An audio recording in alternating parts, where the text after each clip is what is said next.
Bismillahirrahmanirrahim. Sebelumnya minta maaf mereka. Jadi persiapan kita pakai matang. Bismillahirrahmanirrahim. Faslun, saya dikasih bab atau fasal di sini menjelaskan tentang sesuatu hal yang mewajibkan mandi atau perkara-perkara yang mewajibkan mandi. Mujibatul muslim.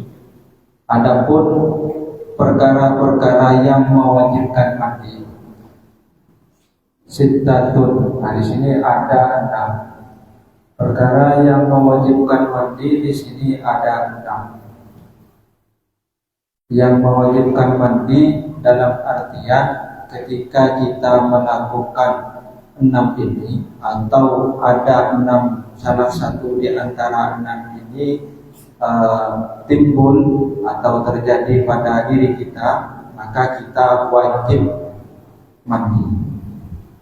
Yang pertama, ilajul hasyafati fil farji. Yang pertama yaitu perkara yang mewajibkan mandi, masuknya hasyafah atau memasukkan hasyafah semua hasyafah. Ayyuhuluha kulliha. Di sini masuknya semua hasyafah. Hasyafah itu kalau yang saya ketahui itu helmnya ya. Helmnya. Kalau dalam bahasa kita itu bahasa gaulnya helm. Dalam di daftar itu kan ada helm, itu yang dimaksud dengan hasyafah. Maksudnya hasyafah saja sudah mewajibkan mandi. Wa intolan, meskipun hasyafahnya itu panjang. Nah, itu saya tidak tahu seperti apa itu. Jadi di sini masuknya hasyafah, helmnya saja, meskipun tidak masuk keseluruhan, agak bahasanya agak vulgar. Mohon dikondisikan bagi yang masih muda-muda.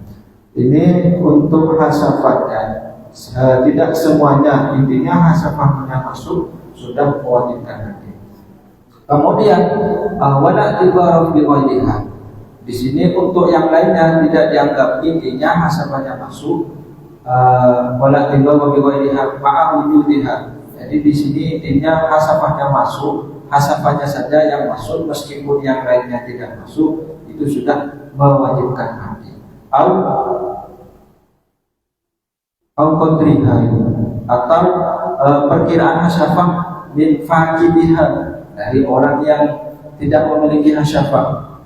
Contoh ya, ada orang dakarnya itu tidak ada hasyafahnya atau tidak memiliki helm, maka bagaimana caranya? Apakah tidak wajib mandi atau wajib mandi? Ketika sedangkan helmnya atau hasyafahnya ini tidak ada, maka bagaimana perkiraan? Jadi sesuai ukuran hasyafahnya. Kalau tidak memiliki helm atau hasyafah, maka dikira-kirakan sesuai ukuran hasyafahnya. Jadi kalau seumpamanya 2 cm atau 1 cm, ya maksudnya seperti itu. Intinya ukuran hasyafahnya seukuran hasyafah. Masuk seukuran hasyafah sudah mewajibkan mandi. Ini kalau tidak memiliki hasyafah atau hilal. Fil farji, maksudnya ke farji ya. Di dalam farji di sini dijelaskan lagi di kasyifatus saja fi ayyi farjin. Di dalam farjinya di sini, farji ini umum. Farji apa saja, kana sawabun fi ayyi farjin kana.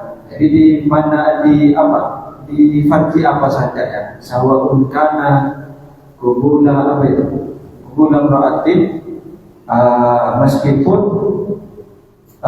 baik itu kubulnya orang perempuan, au bahimati, atau kubul yang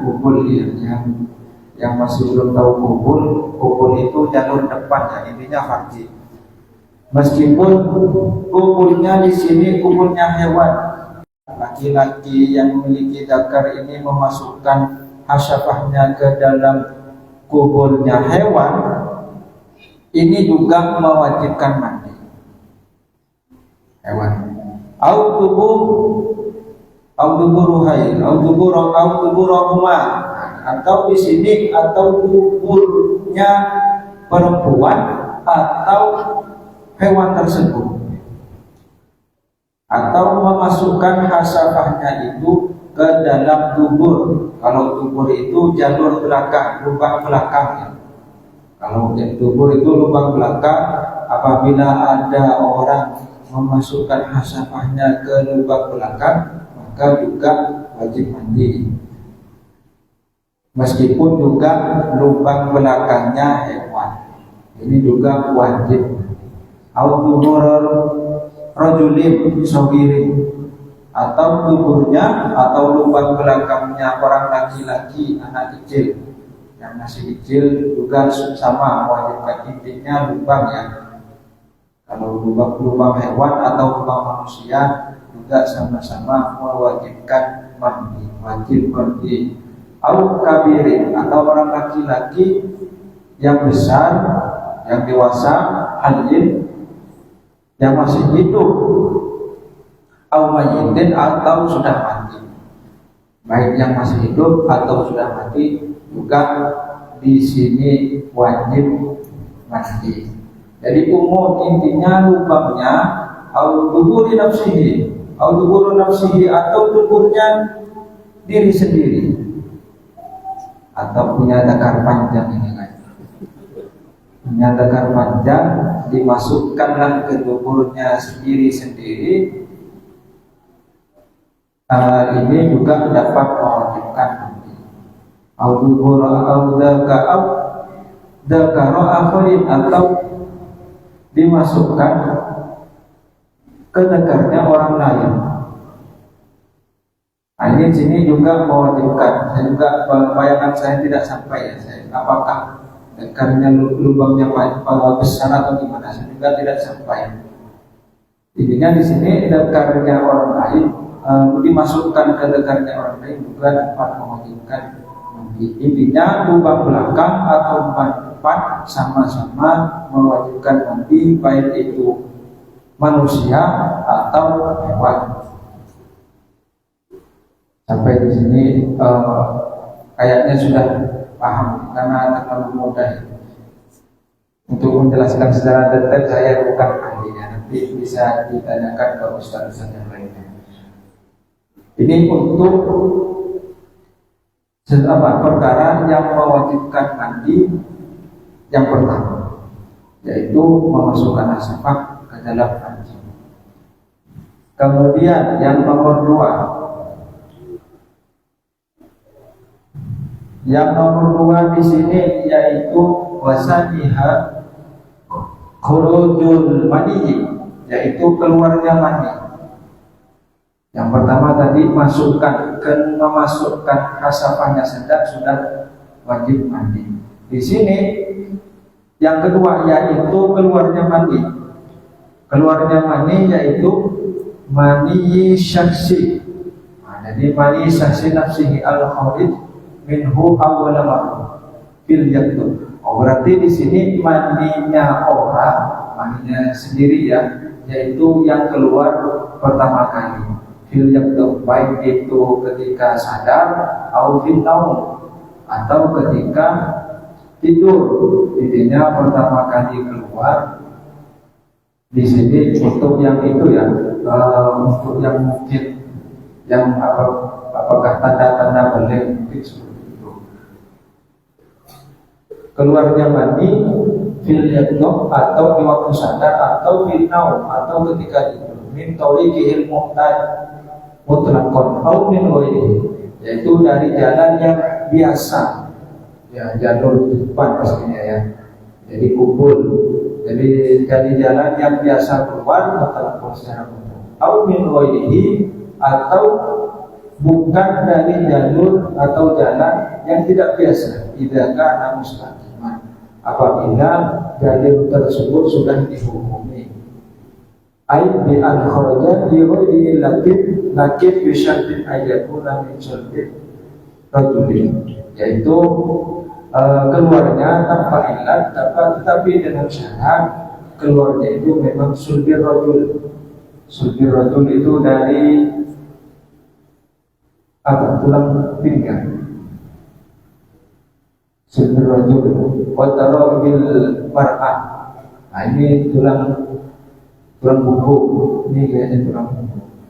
Intinya keluar dari situ sudah dihukumi mandi dan wajib juga mandi, keluarnya mandi. Tidak kan al-muqtadu munsaddan insidan dan aridon, apabila jalur itu tersumbat, baru tersumbat, atau memang asalnya tidak tersumbat kemudian tersumbat. Ini aridon, yang asalnya tersumbat kemudian tidak tersumbat, tapi keluarnya dari jalur lain, cuma tetap asalnya dari sulbi rajul wa tarawil mar'ah, maka ini tetap dinamakan mandi.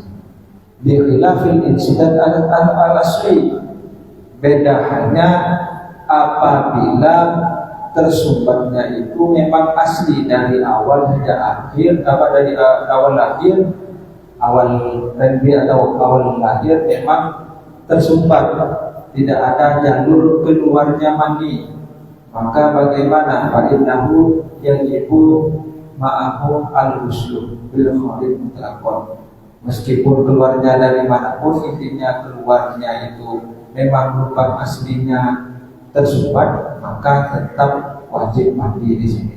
Jadi saya ulangi lagi, kayaknya agak ribet ini untuk dipahami. Saya ulangi lagi, yang kedua yaitu yang mewajibkan mandi di sini mandinya seseorang, baik itu dalam keadaan sadar atau tidur, intinya keluar mandi, baik di dalam keadaan sadar atau tidur. Keluarnya memang dari jalur yang biasa keluar, ya intinya dari depan, dari jalur depan, lubang depan. Atau memang tidak jalur yang biasa, keluar dari mana ya? Mungkin ada lubang di mana atau jalur belakang, intinya keluar yang tidak biasa tempat keluarnya mandi, seperti itu. Cuman ini tidak karena mustaqiman, memang sudah dihukumi, memang jalurnya biasanya mandi keluar dari situ, mungkin seperti itu, dengan syarat asalnya dari sulbi rajul wa tarawil mar'ah, asalnya. Dan dirinci lagi apabila memang keluarnya itu bukan dari jalur biasa, artinya tersumbatnya jalur depan itu tersumbat bukan karena dia itu asalnya sejak lahir, intinya ketika umur berapa tiba-tiba tersumbat. Ketika umur berapa itu dia itu tersumbat, maka ini juga asalkan dari sulbi rajul atau tarawil mar'ah, maka tetap wajib mandi. Kalau memang tersumbatnya itu tersumbat sejak lahir, asli memang awalnya tersumbat, tidak ada jalan keluarnya mandi, kemudian keluar dari lubang yang lain, maka ini apabila keluar dari manapun tetap wajib mandi. Mungkin seperti itu. Intinya keluar mandi yang sudah biasa kita alami, yang keluarnya mandi sudah wajib mandi.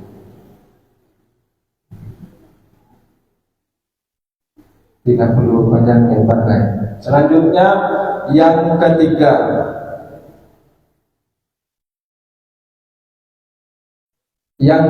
di sini yang perkara yang mewajibkan mandi yaitu haid. Ada haid sudah wajib mandi. Haid itu di sini dijelaskan damun tawimah yakhruju min aqsar rahimil mar'ah fi awqatin maksusatin. Darah yang darah tabiat yang memang keluar dari aqsar rahimil mar'ah, dari ujung rahimnya mar'ah, fi awqatin, di waktu-waktu maksusatin yang tertentu. Kan ada waktu-waktu tertentu keluarnya haid itu. Jadi ini keluarnya darah haid juga dapat mewajibkan mandi. Kemudian kalau di dalamnya lagi, di pertengahan itu seandainya istihadah, bagaimana? Saya di dalamnya sempat baca juga di sini wa kharaja bidzalika al istihadah. Kalau seumpamanya darahnya darah istihadah, maka bagaimana darah istihadah di sini dikecualikan. Artinya kalau darahnya darah istihadah, maka tidak wajib mandi. Tidak wajib mandi kalau keluarnya darah istihadah. Kalau darah yang wajib mandi yaitu darah haid. Kalau darah istihadah tidak wajib mandi. Kemudian yang nomor 4.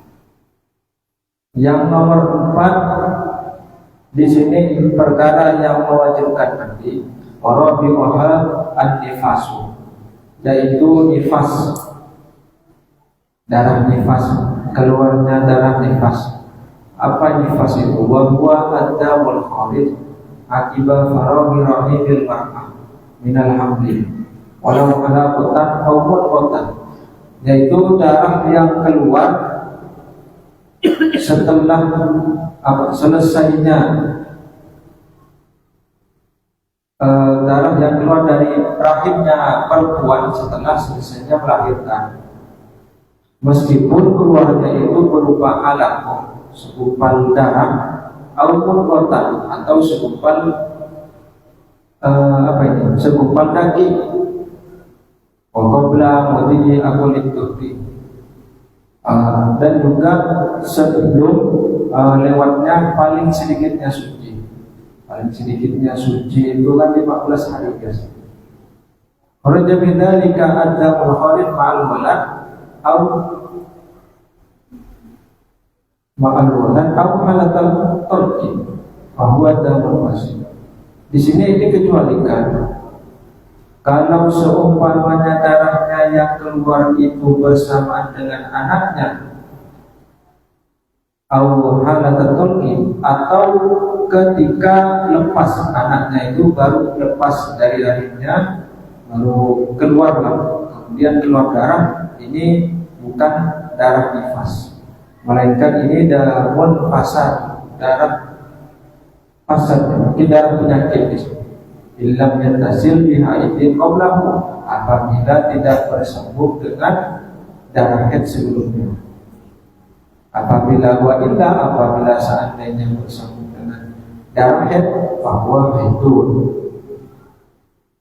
binaan ala anal hamil qatan. Kenapa kok disebut dengan haid? Karena orang hamil itu kadang-kadang bisa haid. Ini saya ulangi lagi. Yang dimaksud dengan darah nifas yaitu darah yang keluar setelah selesainya melahirkannya. Intinya setelah selesai melahirkan, selesai semua, mungkin ada jeda, selesai semua itu kemudian keluar darah, baik itu anakok, segumpal daging atau segumpal darah, ataupun kotan atau segumpal daging, maka itu disebut dengan darah nifas. Kalau seumpamanya keluarnya itu bersamaan dengan anaknya lahir, kemudian ada bersamaan dengan anaknya, atau halatan turki, ketika lepas, seumpama kita sudah copot dari rahimnya, sudah lepas dari rahimnya, tiba-tiba keluar darah, maka ini tetap tidak dikatakan darah nifas, melainkan damul fasad. Yang disebut bedanya dengan darah nifas apabila sudah selesai semua, tiba-tiba keluar darah, maka itu disebut dengan darah nifas. Ini yang mewajibkan mandi. Yang mewajibkan mandi. Mungkin seperti itu. Nanti bisa oleh ustaz-ustaz yang lainnya bisa ditambah lagi. Kemudian yang nomor 5, dari yang nomor 6, perkara yang mewajibkan mandi yaitu al-wiladah. Wiladah melahirkan, ya, melahirkan sendiri sudah mewajibkan mandi.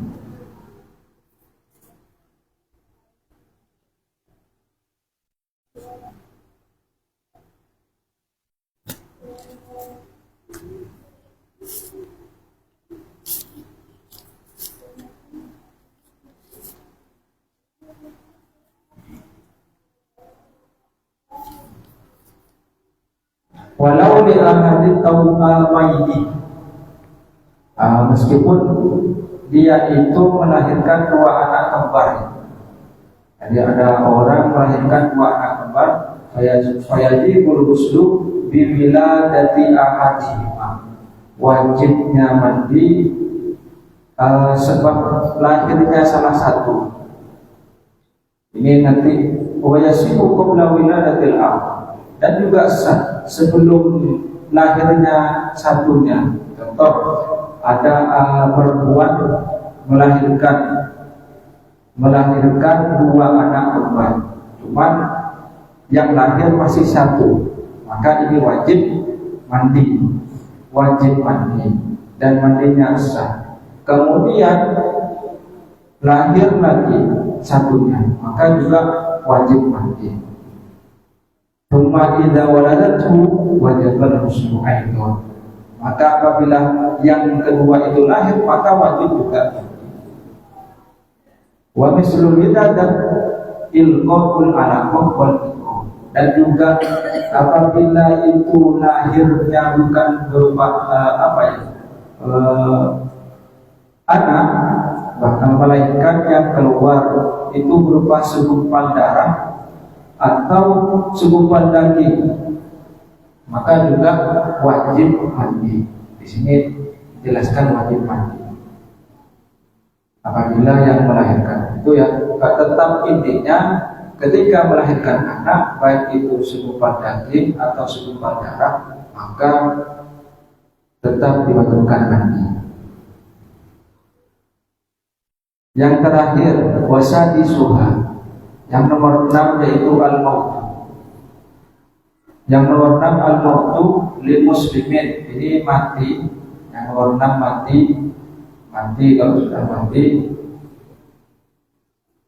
wajib, ya, wajib untuk bagi orang Islam ini diwajibkan mandi.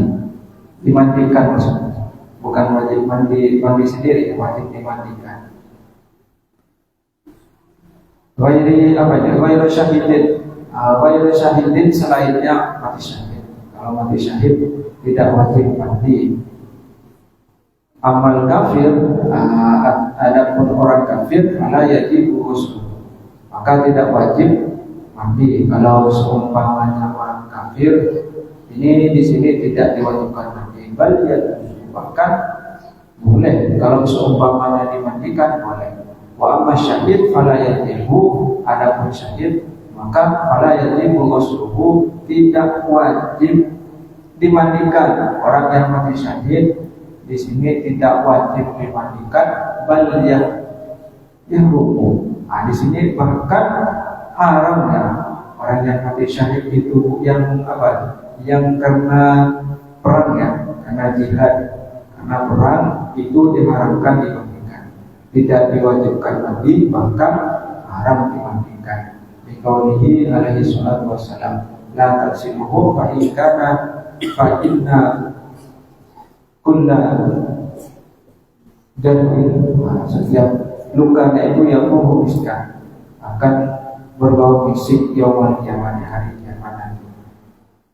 Jadi yang terakhir di sini yang nomor 6, saya ulangi lagi, orang yang mati ini wajib dimandikan untuk orang Islam, ya, kecuali orang yang mati syahid karena perang.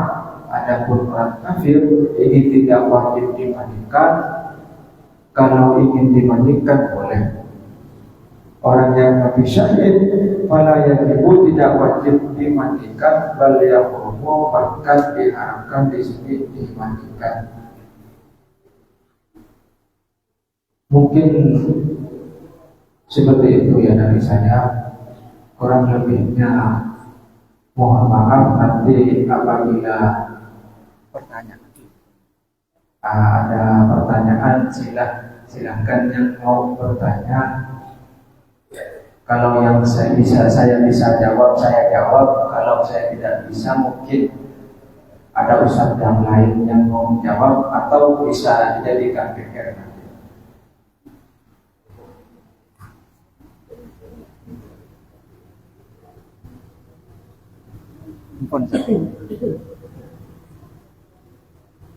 Silahkan yang mau bertanya. Ada yang mau ditanyakan? Kasih pertanyaan ke anak-anak. Oh, bebas yang mau bertanya. Kalau saya kasih pertanyaan Ke anak-anak. Kalau tidak ada yang mau bertanya, jadi saya yang mau bertanya. Pertanyaan ke anak-anak yang ingin ditanyakan, silakan untuk anak-anak kecil untuk yang mau ditanyakan atau langsung saya tutup. Gimana? Ya, sampai yang kasih pertanyaan. Nanti anak-anak yang apa itu hasafah? Iya, maksudnya yang mau ditanyakan. Saya Ustaz, saya mau ditanyakan gitu maksudnya. Oh, saya langsung kasih pertanyaan. Pertanyaannya ini yang barusan saya jelaskan mungkin.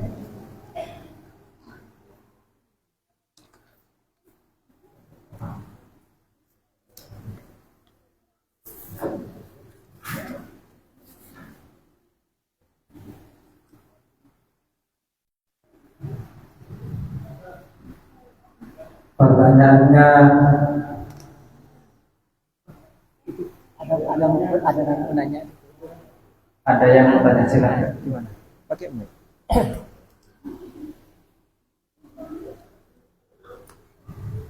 Bismillahirrahmanirrahim. Assalamualaikum warahmatullahi wabarakatuh. Ustaz, saya mau bertanya, kan baru ini tentang haid anak perempuan, tapi itu tidak banyak. Apakah itu tanda-tandanya sedikit? Nah, apakah itu wajib mandi? Kemudian 1 hari, tapi besoknya tidak keluar lagi, kayak lusanya keluar lagi sedikit. Nah, itu bagaimana Ustaz? Apakah mandi dulu kemudian boleh melakukan sholat? Apakah itu terhitung haid sampai beberapa hari? Hanya itu Ustaz. Terima kasih. Assalamualaikum warahmatullahi wabarakatuh.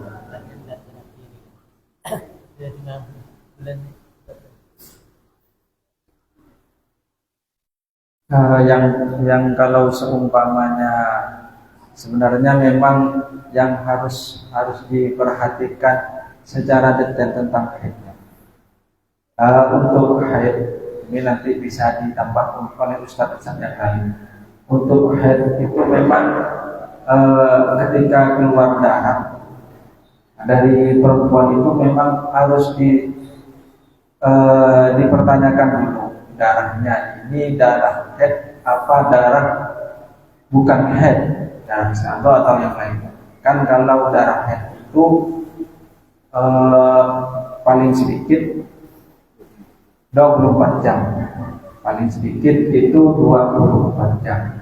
Sedangkan yang barusan itu kan tidak sampai, atau bahkan cara hitungnya kan harus dihitung ditambah sampai 24 jam baru disebut darah haid. Karena paling sedikitnya darah haid itu 24 jam. Sehari anggaplah kalau hitung harian sehari semalam mungkin seperti itu. Nah ini jadi kalau memang darah haid tetap nanti wajib mandi kalau bukan darah haid, istihadah atau dan lainnya mungkin seperti itu. Silakan yang atau mau ustaz-ustaz yang lainnya mau menjawab, monggo, atau yang mau nambah. Ini dari saya, kalau pengalaman saya seperti itu. Karena darah haid itu paling sedikit 24 jam. Ya caranya yang harus dilihat itu apakah nanti sampai 24 jam keluarnya, setiap keluarnya itu kalau tidak sampai tidak wajib mandi. Nanti kalau seumpamanya sampai 24 jam tetap dikatakan darah haid. Mungkin seperti itu. Silakan Ustaz. Izin saya menambahkan Ustaz. Memang sekarang pembahasannya ini adalah pembahasan tentang wajibnya mandi, bukan pembahasan tentang haid secara spesifik atau secara khusus. Nanti sebenarnya ada pembahasan khusus tentang haid. Nah, itu dijelaskan secara terperinci. Tapi karena belum sudah ditanyakan, jadi saya juga mau izin bisa menjawab juga. Pertama kita melihat usianya dulu. Ini kan anak ya, anak. Kita lihat usianya si anak ini berapa umurnya. Kalau usianya sudah minimal 9 tahun, maka kalau keluar darah ada kemungkinan itu haid. Tapi kalau si anak ini belum sampai 9 tahun, lalu keluar darah pasti bukan haid. Nah, dicek dulu umurnya yang pertama. Tapi kalau sudah 9 tahun keluar darah, ada kemungkinan itu haid. Bagaimana cara kita tahu bahwa itu haid atau tidak? Disebutkan oleh para ulama itu darah haid minimal keluarnya itu 24 jam. Cara menghitungnya. Jadi misalnya keluar darah jam 7 malam. Jam 7 malam keluar darah. Sampai jam 8 malam lalu darahnya berhenti. Tidak ada lanjutan lagi, terus terhentinya sampai 24 jam. Baru kemudian keluar lagi darahnya, maka yang tadi itu di awal itu tidak termasuk haid. Bukan termasuk haid. Kalau putusnya darah yang pertama dengan darah berikutnya sudah 24 jam terputus, maka darah yang pertama yang belum terhitung 24 jam keluar darah itu tidak termasuk haid. Maka hitung ulang dari yang keduanya tadi. Nah, setelah yang kedua misalnya keluar darahnya 1 jam. 1 jam lagi keluar darah. Terhenti 4 jam. Lalu keluar lagi darah 1 jam. Maka hitung tuh 1 jam tambah 1 jam. Jadi paham ya? Nah, intinya darah tersebut baru disebut darah haid kalau darahnya yang keluar itu selama 24 jam. Tidak boleh terputus. Kalau terputusnya itu sampai 24 jam terputusnya, maka dihitung dari awal. Tapi kalau tidak sampai 24 jam, ditambahkan 8 jam. Nah, memang agak pusing masalah ini. Nah, akhirnya ada pembahasan lebih rinci sebenarnya. Tapi kira-kira untuk jawaban dari beliau tadi, kira-kira sudah mengcover ya, sudah menjawab. Saya kira itu tinggal.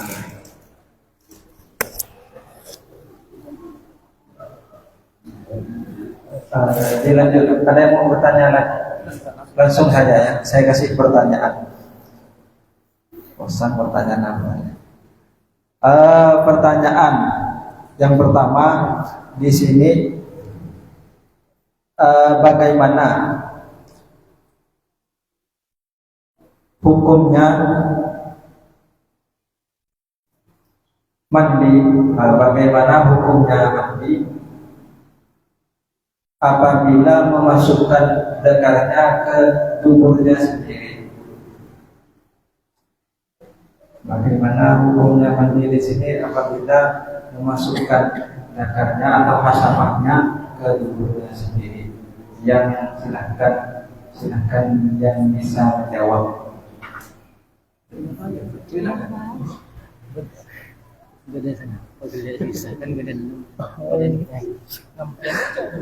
Oh ya, pertanyaannya saya ganti. Pertanyaannya di sini ada berapa perkara yang mewajibkan mandi? Ini yang anaknya Serah. Serenjang Gisa. Serenjang. Ya, Serenjang Gisa. Mana ya? Dia bawa lagi.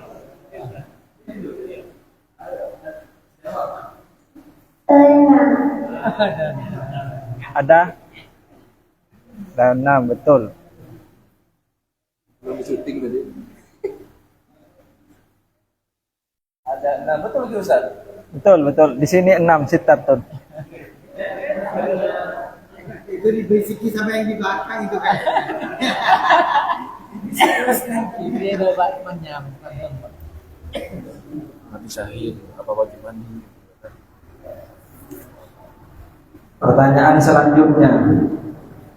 selanjutnya di sini orang yang mati syahid. Orang yang mati syahid, bagaimana hukum mandinya?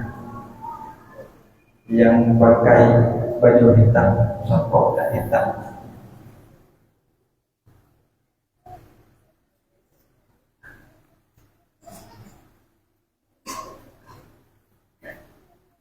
Assalamualaikum warahmatullahi wabarakatuh. Orang yang mati syahid apabila mati syahidnya di jalan Allah tidak diwajibkannya untuk mati.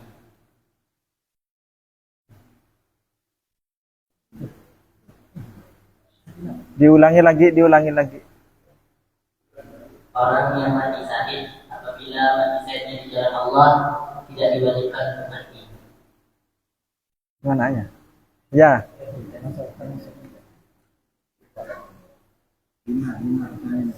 5. Lebih ada uangnya.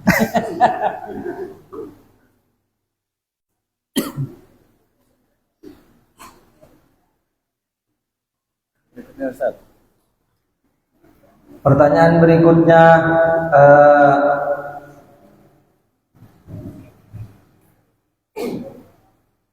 apa perkara yang mewajibkan mandi yang nomor 2? Yang hijau. Yang hijau, kopiah hitam.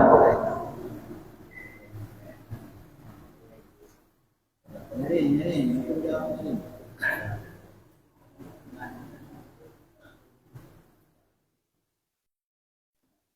Assalamualaikum warahmatullahi wabarakatuh.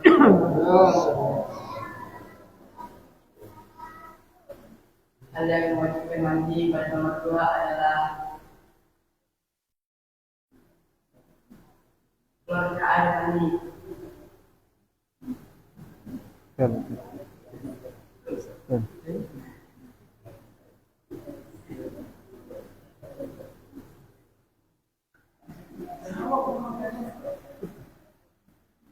Abang dapat uang.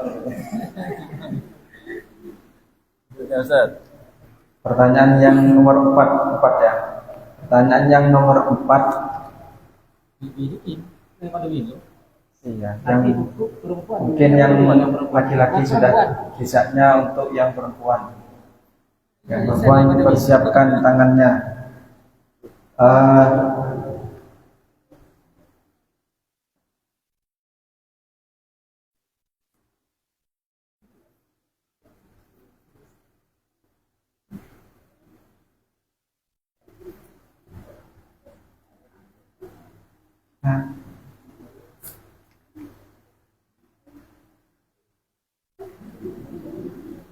Apa perkara yang mewajibkan mandi yang nomor 5? Nah, itu yang biru, yang pakai mukena biru.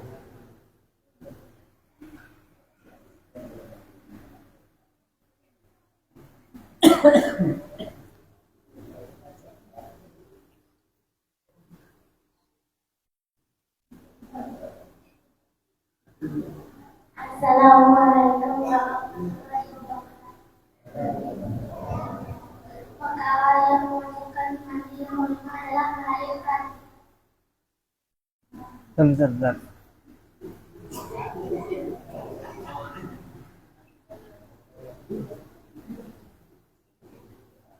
Yang terakhir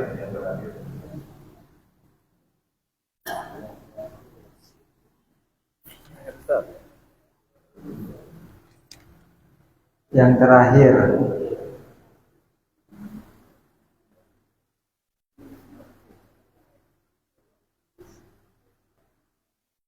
darah yang keluar dari rahimnya perempuan setelah melahirkan disebut titik-titik yang putih. Paling raja. Darah yang keluar dari rahim perempuan setelah melahirkan. Assalamualaikum warahmatullahi wabarakatuh. Waalaikumsalam. Darah yang keluar dari rahimnya perempuan setelah melahirkan dapat nifas.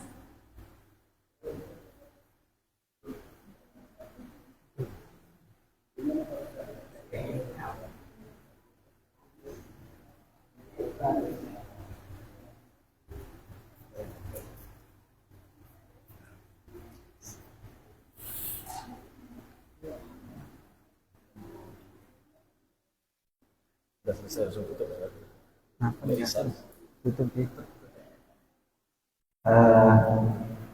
Langsung kita tutup.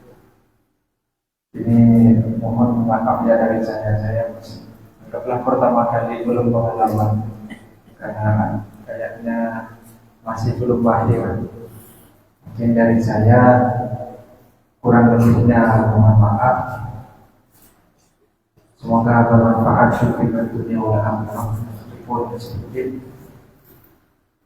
Wassalamualaikum warahmatullahi wabarakatuh.